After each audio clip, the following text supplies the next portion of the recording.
17ই December গভীর রাতে টঙ্গী ময়দানে ঘুমন্ত এবং ইবাদতরত মুসলিমদের ওপর সাদিয়ানি সন্ত্রাসী ওয়াসিফ গ্যাং কর্তৃক অতর্কিত হামলা এবং হত্যার প্রতিবাদে বিক্ষোভ সমাবেশ করেছে পিরোজপুরের উলামা মাশায়েখ ও সর্বস্তরের তৌহিদি জনতা। শহীদের রক্ত বৃথা যেতে দেব না, শহীদের রক্ত হায়নাদের মতো আমরা যে বাংলা বলি গুপ্তচর, কিন্তু তারা ঘুমিয়ে নাই, ঠিক কি ঠিক না?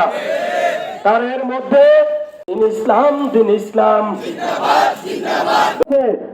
তাদের সাথে বাংলাদেশের নিষিদ্ধ আওয়ামী ছাত্রলীগের সংগঠনের নেতৃস্থানীয় লোক সেখানে আমাদের নিরীহ সাথী ভাইদের উপরে আক্রমণ করেছে।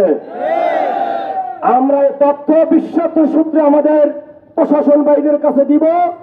সাবেক অনেক ছাত্রলীগের নেতারা সেখানে অবস্থান করে দেশীয় অস্ত্র নিয়ে আমাদের সাথী ভাইদেরকে হত্যা করেছে।